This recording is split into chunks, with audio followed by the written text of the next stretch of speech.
Welcome back to Topic 4. You are halfway through with the training at this point. Within Topic 4, we're going to talk a little bit about the specific procedural requirements that are part of the delivery of home-based instruction. At the end of this topic, you will understand what specific paperwork you will need to maintain for each home-based student you serve. You will understand the importance of the attendance logs, parent-student agreement, and biweekly home-based reports. So let's get started. When you are assigned a student, in addition to the email notification with the additional electronic attachments we discussed in Topic 3, you will be sent a home-based packet via courier. This packet includes a significant amount of information. It will include a collection of information titled Home-Based Contract Information. This includes some general tips and reminders about your specific student, as well as your instructional expectations. You are also provided some single blank copies of forms that you will need, such as miscellaneous payroll, attendance logs, and sample assignment sheets. We recommend that you do not wait for the courier packet to arrive before making your initial contact with the case manager and family. Home-based teachers frequently make their first visit prior to receiving the courier packet. You must receive your assignments from the case manager prior to your first visit, but you can schedule your first visit prior to receiving this courier packet. Having some blank copies of the forms within this courier packet is an excellent backup when trying to begin instruction in a timely manner. To address this need, we have posted electronic copies of most of these forms within the Document Resources link of this course. You may want to create a home-based folder or create a flash drive option to download and save your personal electronic copies of these forms for future use.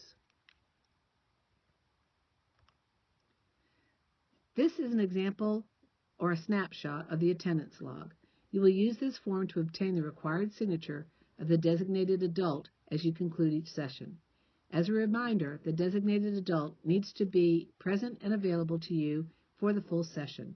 They cannot drop off students at alternate community sites, nor can they leave the home or be unavailable when instruction is completed within the home setting. This requirement is for your safety, as well as to help promote the follow-through expected for work completion of assignments between sessions. It is important to include your beginning and ending time on the log so that you can accurately calculate and list your hours on your miscellaneous payroll form. Even though a student may be 18 years or older, the DCPS policy is that an adult, not the student, must be the verification signature. The attendance log form is required when submitting your payroll. Your payroll cannot be processed without this verification.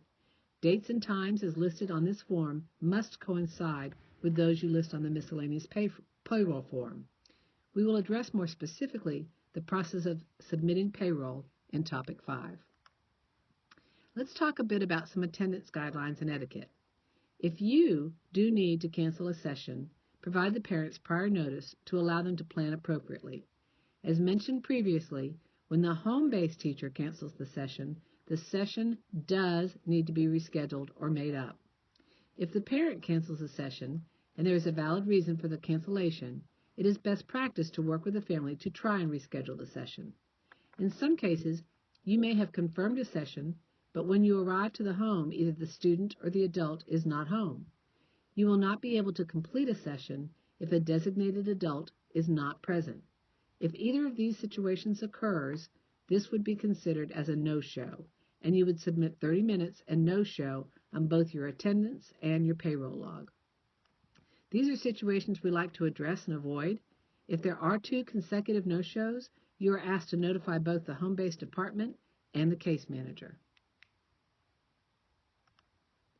Also within the courier packet, you will find your specific contract agreement for the student you have been assigned.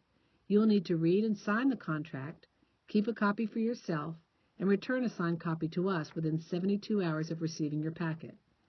Signed contracts can be returned to our office in one of 3 ways: via courier, faxed, or scanned and sent electronically via email. By signing the contract, you are agreeing to teach all content as listed and fulfill both the weekly and full contract hours as listed. If at some point within the contract period circumstances develop that prevent you from fulfilling the contract, You need to discuss those situations with the home-based department before telling the parent that you will not be returning. This allows us to work towards identifying a new teacher and contacting the school of record and the parent so that the transition can be as seamless as possible. This is a sample of what your contract will look like. We've highlighted in yellow, or circled in yellow, the specific information that is unique for each contract. The start and end date and weekly hours is based on the IEP team decision. As a reminder, we issue contracts for no more than a semester time frame. This is because courses may change based on student performance and/or individual student credit needs. The total hours of the contract will be listed at the bottom. When you submit your payroll, we use this to track the trend of hours being provided, as well as the total number of home-based hours of instruction the student received and are remaining while on the contract. Two other carbonless NCR no carbon required forms are included in your courier packet: the parent agreement form and a number of home-based reports.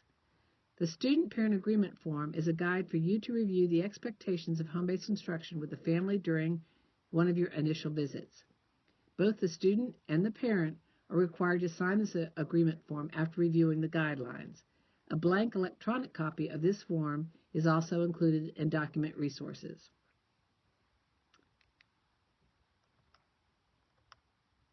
The second set of forms you will receive in the courier packet is a sufficient number of blank home-based reports to cover the number of weeks of service you will be providing. We're going to spend a little bit of time talking about the home-based report because it's significant in tracking and documenting the services that have been provided. As you're assigned a student, the home-based report will be where you document the assignments. You will also document the date you submitted the completed assignments to the school. You will use this form as a cover to all completed assignments as you return them to the school. An important detail: you will obtain a signature from the local school that they have received the completed work. These reports have been very important pieces of documentation when there have been concerns by either the parent or the local school specific to assignments not being picked up or turned in. This screenshot is an example of a correctly completed home-based report. It includes specific information about each assignment and lists them in a manner that they could easily be transferred to a gradebook. It also includes all required date and signature information. Some home-based report tips to remember. A best practice is to assist you with your organization is to record on the home-based report during each session what specific assignment was covered and the student within the subject area box. List the date you gave the assignment on the left. This date should match one of your attendance log entries. The date to the right of the assignment is the date you are turning the assignment into the school. If a student used an eClass Dropbox to submit an assignment, use the letters DB so that there is documentation as to why a hard copy of the assignment is not attached. Remember that when a student tells you that they put an assignment in the Dropbox, you should ask them to show you their Dropbox. We will cover that issue a little bit more in Topic 7, where we discuss eClass. When you return the assignment to the school, the signature and date is required by the designee, usually the case manager, that they have received the completed assignments. Use the comments section to provide additional information, such as extension of an assignment due date. When a student has difficulty with work completion, work with the case manager regarding prioritizing assignments, possible supplement assignments to assist with comprehension, consideration for extending a due date for an assignment. We also suggest that you make a working notebook for each student. Have a section in your notebook for filing your copy of the signed home-based reports you submit to our offices. When submitting completed assignments to the school, this form should be the cover sheet for all assignments listed, a signature of receipt as required by the local school confirming that they've received the assignments. Return the signed yellow copy to the home-based department a minimum of every 2 weeks, or each time you return work to the school or with submission of your miscellaneous payroll form. Signed home-based reports can be sent to our office via fax, courier, or scanned and converted to a PDF format and attached to an email. As a reminder, when faxing information on a yellow form, it is not visible. If you fax yellow copies, you will need to make a copy first. When and if you are unable to get signatures prior to submitting payroll, submit the home-based report as soon as possible following payroll.